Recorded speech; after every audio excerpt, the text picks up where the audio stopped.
El que passa és que he estat fora amb una estança d'investigació i això és una cosa que les universitats sempre et fan pagar perquè algú et substitueix però després has de tornar al favor, per la qual cosa llavors quan tornes no pares de fer classe, no? I és una mica el que m'està passant, que no tinc cap tarda lliure pràcticament a la setmana, llavors ho sento.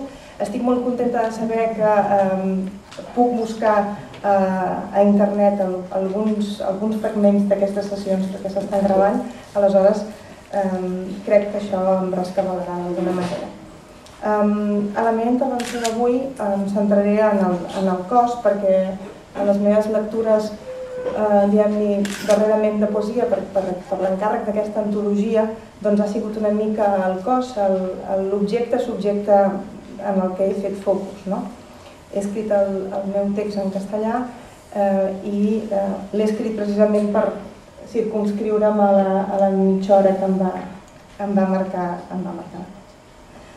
A lo largo del siglo XVII, con paciencia, dedicación y disciplina, el filósofo francés René Descartes fue estableciendo los rudimentos del pensamiento moderno sobre fundamentos aristotélicos y sobre todo platónicos, un método racional que ha marcado la filosofía occidental hasta entrada la segunda mitad del siglo pasado.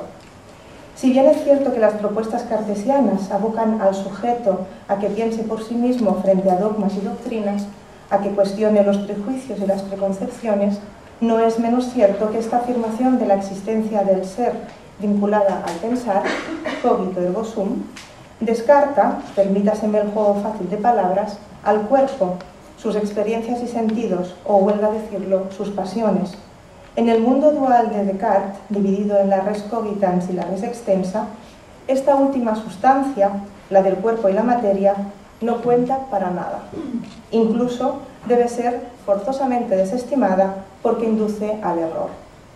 Poco más tarde, el holandés de origen sefardí, Baruch Spinoza, seguidor y detractor a la vez de Descartes, como de hecho lo han venido siendo irremediablemente tantos filósofos hasta Merleau-Ponty, advertía en su Ética de 1677 que, cito, «nadie sabe lo que puede un cuerpo». Fin de cita.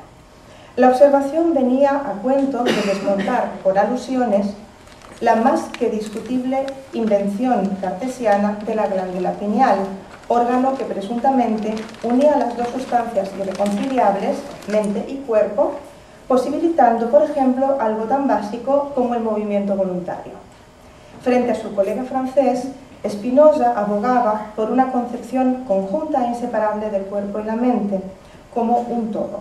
No obstante, hoy en día, convertida en aforismo, recomendación y casi mandato, la frase spinoziana también hace honor al apellido de su primer responsable y se nos presenta como una controvertida, en definitiva espinosa, invitación a abrir una ventana que ha permanecido cerrada o apenas entornada a lo largo de los siglos, como la promesa de un paisaje nuevo en un mapa de pensamiento que, lejos de negarlo y ningunearlo, comprenda con y sin H el sentir y el saber de nuestros cuerpos, dicho en breve, que cuente con el poder de su poder. ¿Qué puede un cuerpo? Nadie sabe a ciencia cierta cuál es su poder, entre otras cosas porque la certeza de la ciencia y sus discursos se fundamentan en la razón y ésta se ha establecido del otro lado del cuerpo, junto con el espíritu, el alma, el conocimiento, la civilización, el llamado primer mundo, el género masculino, la etnia blanca, etc. Las dos coordenadas que nos han unido estos días acá en la Francesca Bonmaison, bajo el llamado de sirena de Concha García, Poesía y Mujeres, quedan en ese afuera constitutivo, en el espacio de la alteridad contraria y complementaria. Por ello, esta tarde, conjuntamente, propongo que asumamos el desafío proyectado en la cita espinosa de Spinoza, esa oportunidad de asomarnos a otros paisajes e incluso transitarlos. Les pido que juguemos a leer al bies y a contrapelo, y partamos de la hipótesis de que si en algún lugar pueden encarnarse, materializarse, poderes y saberes del cuerpo, es, por un lado, en el espacio del texto poético, que no se ve obligado a circunscribirse en los límites de la razón o que tiene el privilegio de poder significar más allá y más acá de esos límites, llevarlos al colapso. Y, por otro lado, en las voces de las mujeres. Poesía y mujeres, pues, como encrucijada, lugar constitutivo, si no del discurso del cuerpo, ahora mismo volveré a ello, sí al menos de modos de decir y no decir que pueden atender espacios de reverso de las textualizaciones hegemónicas, sordas al vivir, sentir y decir de una existencia encarnada en un cuerpo o simplemente de la existencia de un cuerpo. Cicle de dones, identitats y poesía. ¿Y dónde queda la identidad en todo eso?, se preguntarán. Les diría que en la misma posibilidad-imposibilidad de pensarse, en el devenir de la existencia y del discurso, en la misma osadía siempre fallida de tratar de alcanzar poder decir, poder decirse, y ser, en el intento y en el fracaso, en la calidad de incompletas e incompletos, que es lo que nos obliga a seguir escribiendo o a seguir leyendo. Marguerite Duras afirmó, la cito: escribir es intentar saber qué escribiríamos si escribiésemos. Pero lo escribió, no lo dijo simplemente. Lo escribió intentando saber qué escribiría si escribiese que escribir es intentar saber qué escribiríamos si escribiésemos. ¿Se les ocurre algún modo más eficaz de encarnar la paradoja de la representación? A mí no. Odio y amo a esta cita, que entre otras cosas advierte también que no hay más que citas, que somos prisioneras y prisioneros de las interpretaciones y de los códigos.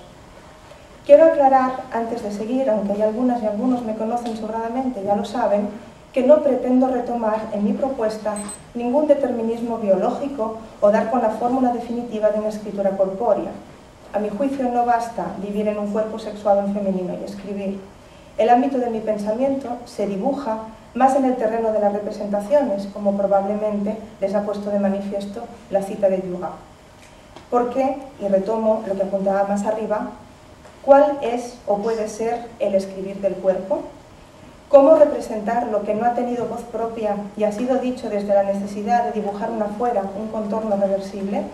¿Cómo lograr llegar a decir de forma entendible el reino abyecto de la razón? En Cuánto dura cuánto, publicado en 2007, María Eloy García condensa una atrevida apuesta literaria. Uno de los textos que lo conforma puede traerse a colación en diálogo con lo que vengo proponiendo. Con las palabras de esta malagueña nacida en 1972, vamos a interrogarnos a propósito de los límites, que en el contexto de un texto poético serán también necesariamente los del lenguaje, los que se establecen entre las palabras y las cosas, la realidad y el deseo. Así se titula el poema, Los límites. Cito el poema. Entre el 1 y el 2, que es como decir entre tú y yo, existe un número infinito de líneas y cifras que tienden a ser tú sin serlo. Entre el mundo y yo existen paralelos y grados que tienden a ser mundo y no son el mundo. Y yo tendiendo a ser el uno sin serlo, y yo tendiendo. Signo lingüístico. Acércate bien y dime, en el significante de las cosas que sé, ¿dónde se fue el significado? Y yo tendiendo, intentando que las cosas tiendan a ser, pero tendida.